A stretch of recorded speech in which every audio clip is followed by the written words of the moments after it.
Bonjour à tous, bienvenue sur une nouvelle version de Hikvision, d'une webinaire de Hikvision. Je prends la possibilité de demander s'il y a quelqu'un qui puisse envoyer un message dans le chat pour vérifier que vous m'entendez bien et que vous avez bien la première page de présentation sur votre écran partagé.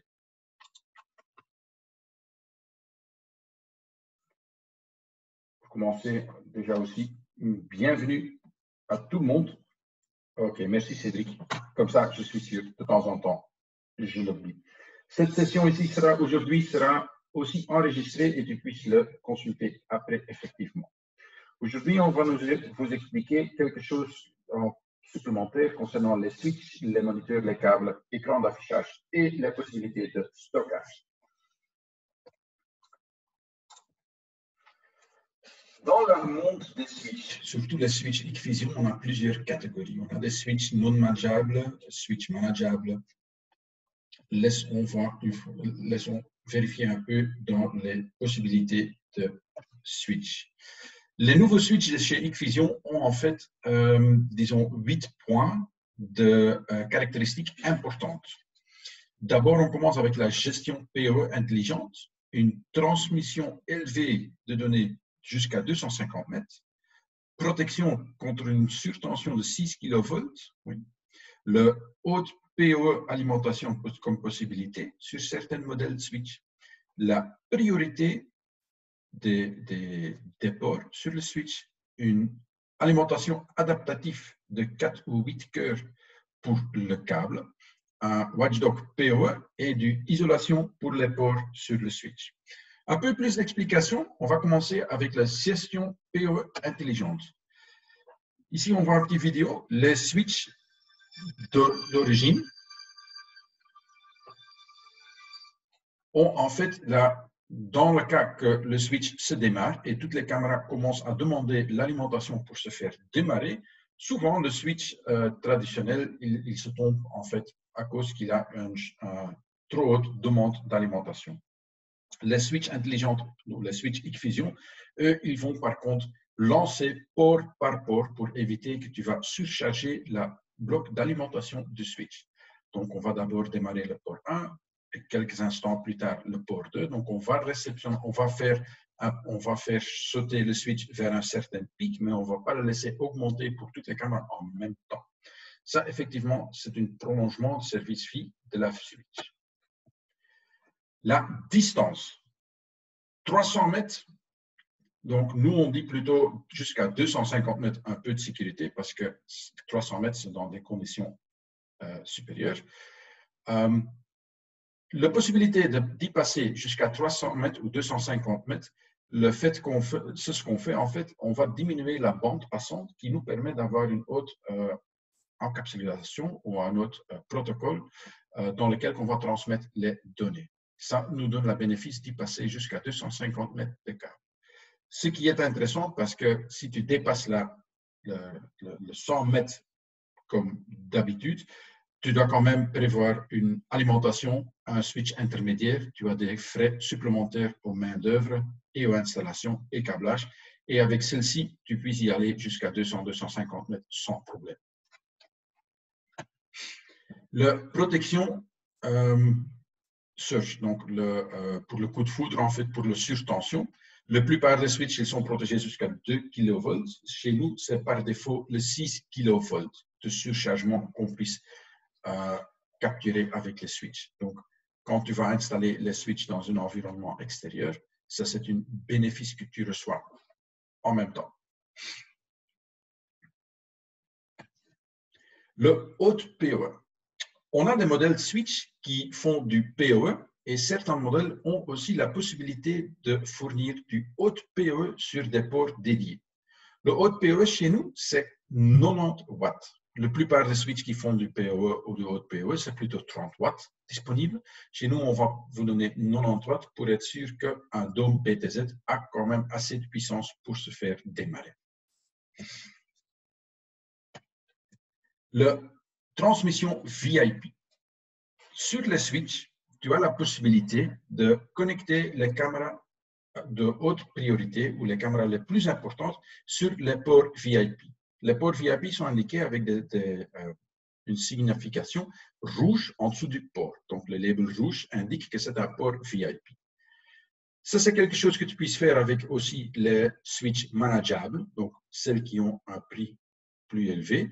Mais à ce point-là, tu dois faire une configuration dans le système. Tu dois créer des VLAN ou quoi que ce soit et tu dois donner les attributs vers le port pour configurer tel ou tel port sera un port de priorité.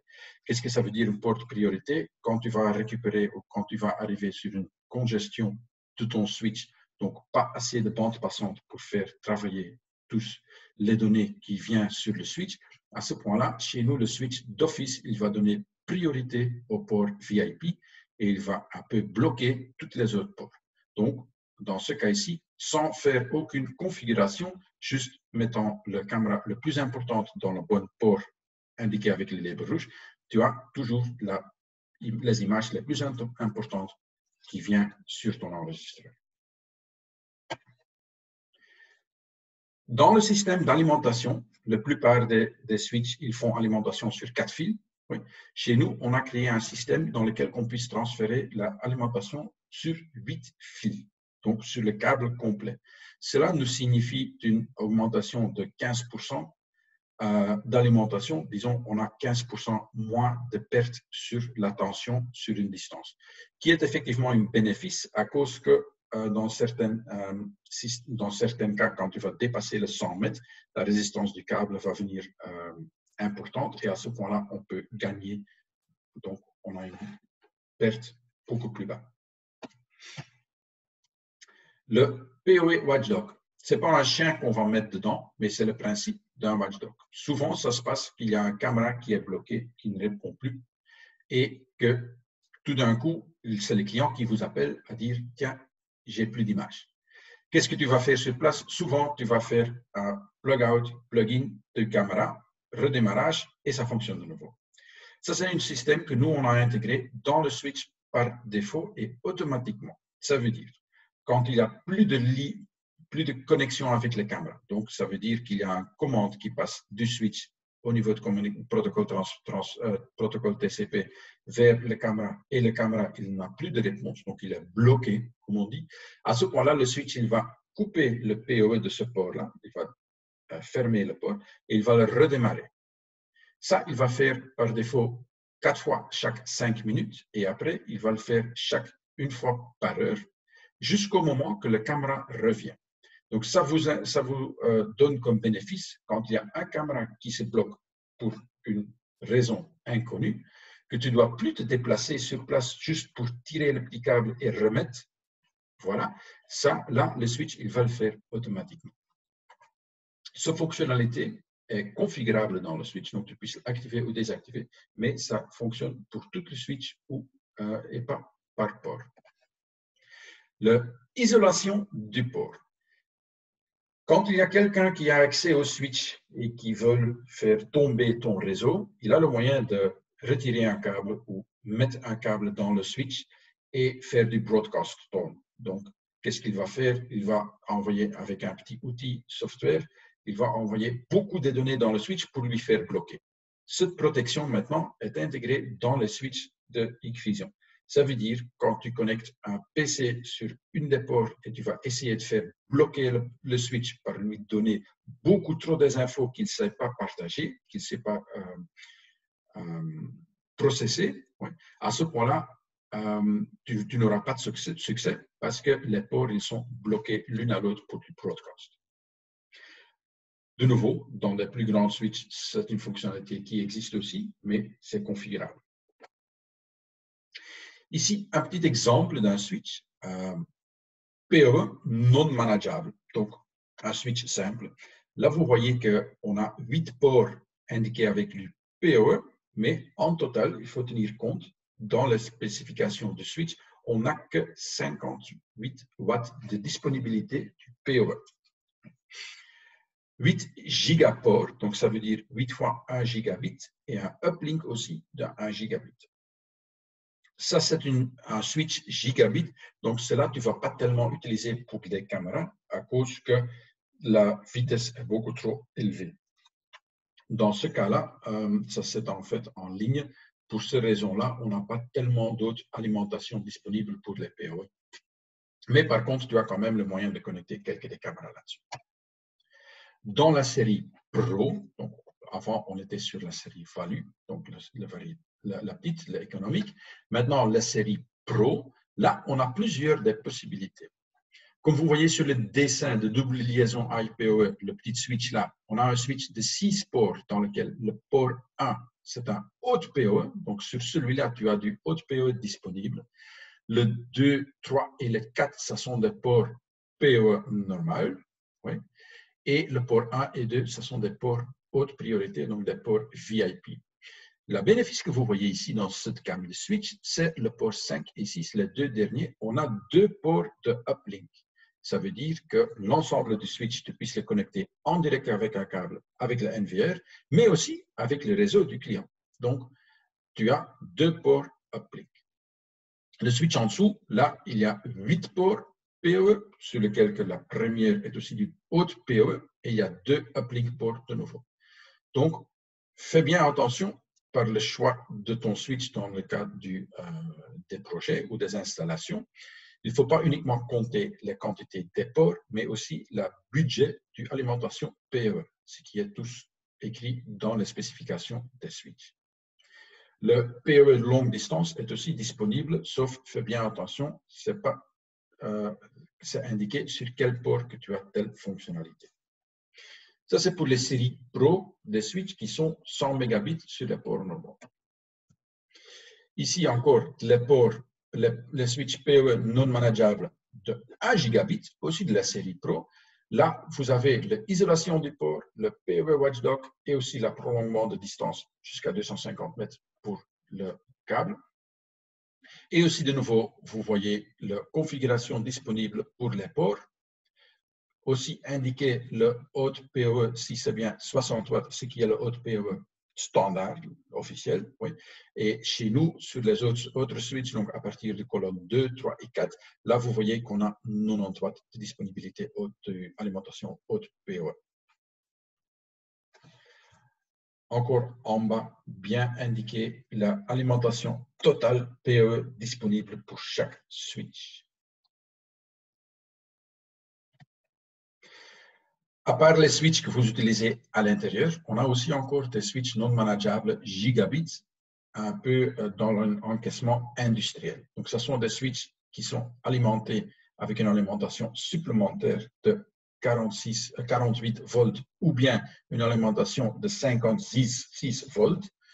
Il y a une différence. Quand tu prends le 48 volts, tu as du PoE, et quand tu prends une alimentation de 56 volts, DC, tu as du haut PoE disponible, ou de PoE plus disponible.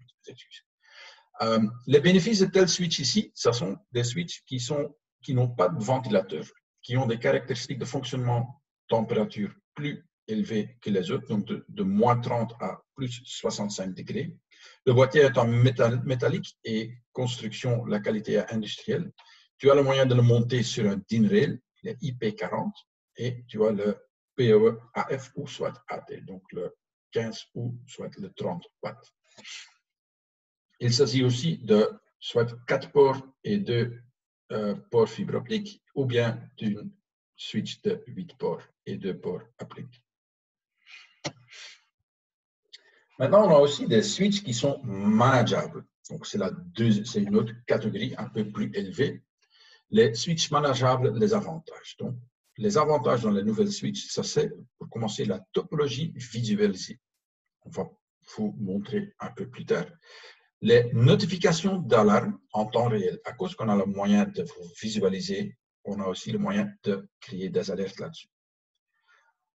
Avant-première du vidéo en direct, ça veut dire que comme que tu as sur un switch des caméras qui sont connectées, par exemple, tu as le moyen d'ouvrir la config du switch et faire un prévu, un avant-première du caméra connectée pour vérifier s'il arrive bien sur ton switch. Le moniteur d'état du réseau, tu as le moyen avec tel switch de vérifier les données ou les caractéristiques des données qui passent sur le switch. Donc, le uplink, la bande passante qui est utilisée, les paquets qui sont transmis, qui sont reçus, etc. Ici, quelques des indications. À gauche, on voit bien qu'on a le moyen de configurer les switches sur base d'une page web, dans laquelle aussi on puisse activer ou désactiver certains ports. À droite, la fonctionnalité du PoE Watchdog pour l'activation ou la désactivation. En dessous, comme que ce sont des switches manageables, on a le moyen de déterminer quels ports sont les ports priorité. Et à droite, en bas, tu vois l'état PoE, ce qui est significant, important, à savoir combien de PoE de alimentation ou de puissance PoE il me reste ou est déjà occupé dans tel switch. Ça, c'est toujours sur la configuration switch par switch. Si maintenant, on va utiliser le logiciel X-Central ou bien même avec le IVMS 4200 et on va rajouter les switches qui sont Smart Managed dans le logiciel, on a le moyen de voir automatiquement la topologie. Donc, le système va vous indiquer, on va vous visualiser la topologie des switches qui vous donne la possibilité de vérifier aussi la bande passante sur chaque connexion. Quand il y a des caméras qui sont tombées en panne, ou quand il y a une erreur ou une alarme sur une certaine caméra, tu vas le voir visuellement aussi en fonction de la couleur. Ici, un peu plus extrait. Donc, à gauche, vous voyez bien la topologie des switches et des choses qui sont raccordées là-dessus. Juste à côté, dans le cadre blanche au milieu, tu vois quels ports sont activés, sont utilisés. Tu vois un peu l'état du switch, le processeur, le budget PoE. Et en dessous, un peu caché malheureusement, vous voyez quels appareils sont connectés à tel moment sur le switch. Vous voyez l'appareil, si c'est du Hikvision, on a l'info du modèle. Si c'est quelque chose d'autre, c'est un appareil tout court. Ouais. Mais vous voyez là aussi les adresses IP connectées sur chaque port. En dessous, à droite, une visualisation quand il y a des alertes. Dans la connexion entre les caméras en dessous et le switch au milieu, vous voyez que les lignes ont des couleurs différentes. On a le moyen de créer 3 zones de détection au niveau du bande passante. En théorie, tu vas signaler que tu as une certaine bande passante disponible.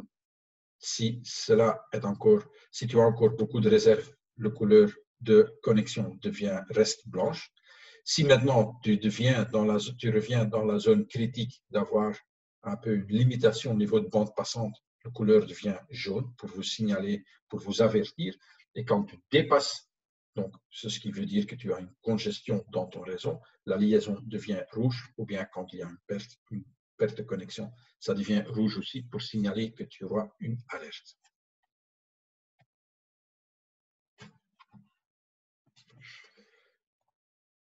Les détails des appareils sont aussi visibles, à droite ici par exemple.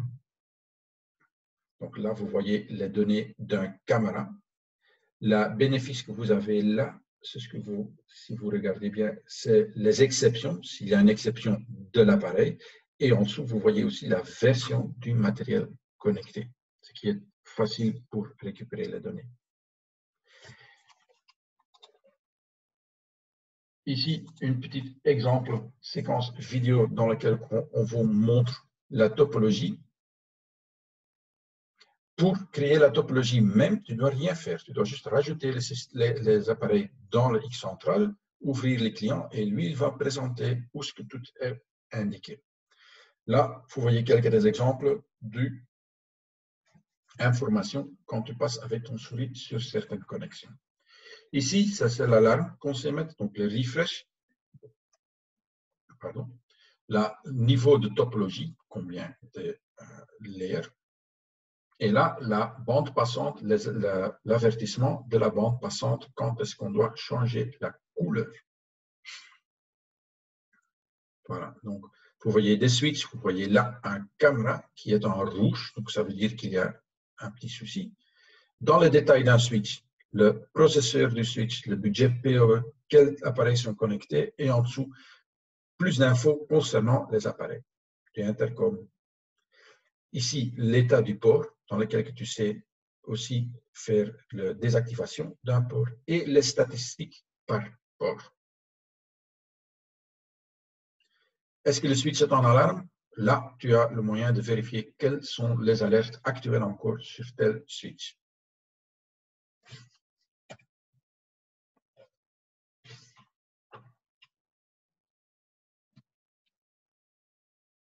Voilà.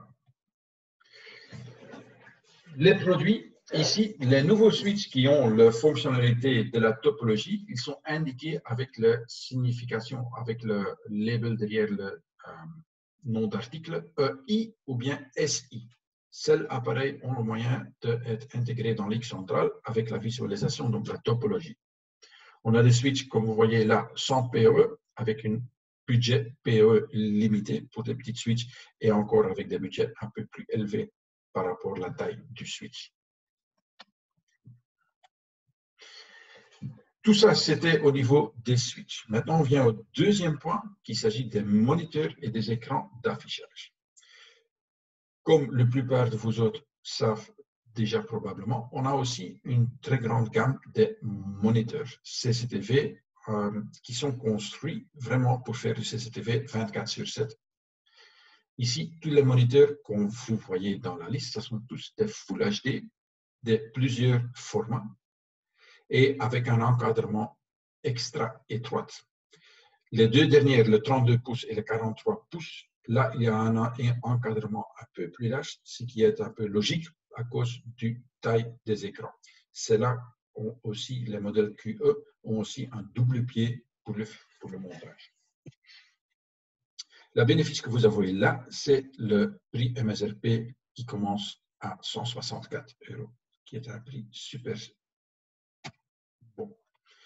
Quelques des exemples avec des panneaux LED intérieurs ou bien extérieurs que tu as comme possibilité chez Hikvision. On sait créer des murs en général super larges, soit pour l'intérieur, soit pour l'extérieur.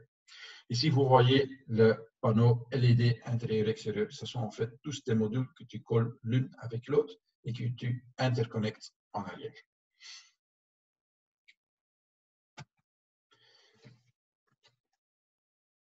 Les possibilités sont presque inconnues.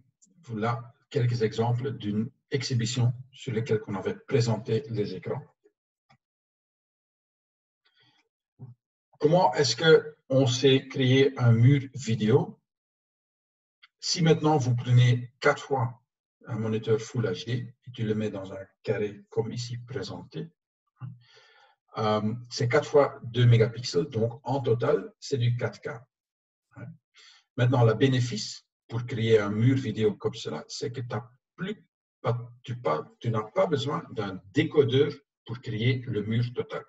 Il suffit de juste connecter ton PC ou ton système sur un des écrans et puis faire une interconnexion de chaque écran l'une vers l'autre, mettre l'adressage.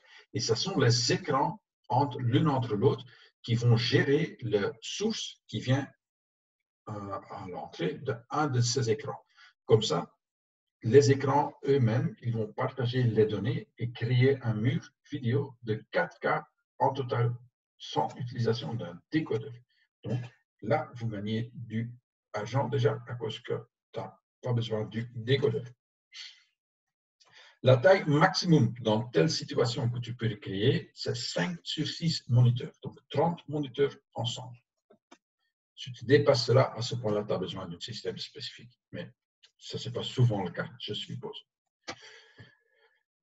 À part des moniteurs pour créer des murs vidéo, quelques mois passés, on a introduit le Digital Signage, donc le petit box Android dans lequel tu puisses faire visualiser des infos sur un certain moniteur. Maintenant, on a des moniteurs qui ont un Digital Signage intégré dans leur système. Ça veut dire que tu n'as que l'écran, soit tactile, soit pas tactile, dans lequel il y a directement le Digital Signage. Donc, la conception tout en un, c'est baser la plateforme sur du Android. La gestion reste encore centralisée via le logiciel FoxSign. Et tu as le moyen de changer de programme avec une continue dynamique. Donc, tu as le moyen de présenter soit des photos, soit du vidéo pour des nouvelles promotions ou du info concernant la société ou n'importe. Là, on commence déjà avec un prix de 327 € qui est très, très bon. Si on va regarder sur des autres systèmes d'écran, on a aussi des écrans qui font des archivages interactifs. Donc, dans des salles de réunion, salles d'école, des écrans qui ont le système d'un whiteboard intégré. On a ça dans le 55, 65, 75 ou 86 pouces. La résolution est du Ultra HD 4K, toujours en système d'exploitation Android. Donc, il y a du Android dedans, Windows, c'est optionnellement. On a la possibilité d'avoir une connexion sans fil avec plusieurs appareils. Donc, il y a la possibilité de connecter ton smartphone avec cet écran et faire visualiser le contenu de ton écran smartphone avec le display. Il y a intégré le logiciel de tableau blanc et tu as le moyen de toutes les choses que tu as écrites sur ton tableau de les sauvegarder. La précision des touches pour le tactile, on a une précision de 1 mm, ce qui est tellement précis. Ensuite, il nous reste encore de vous présenter que au niveau du câble, on est aussi dans le cours. Donc, chez nous, on a des articles en stock au niveau de câble, du catégorie 5E ou soit du catégorie 6. Le catégorie 6, il est en couleur orange. Le prix d'un rouleau de câble est tellement mis à 80 €,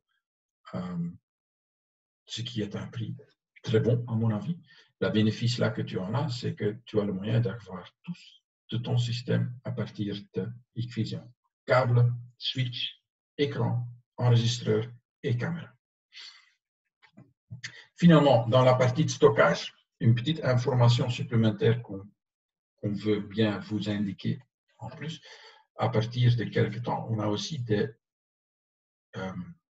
stockages de petites cartes SD de Hikvision pour mettre dans les caméras. Ce sont des cartes qui sont améliorées en fait pour faire le stockage des images dans la caméra. Le bénéfice, deux choses, ou soit tu l'utilises pour stockage standalone, ou bien tu l'utilises en cas de perte de connexion avec le serveur que tu vas temporairement stocker les images dans la caméra pour les récupérer après dans la base de données du moment que la liaison avec l'enregistrement est revenue. Encore une chose qui vous donne la bénéfice de choisir pour Hikvision, dans lequel que même ça vient d'un seul partenaire. Je vous remercie pour votre présence. Si jamais il y a encore des questions, n'hésitez pas à les poser.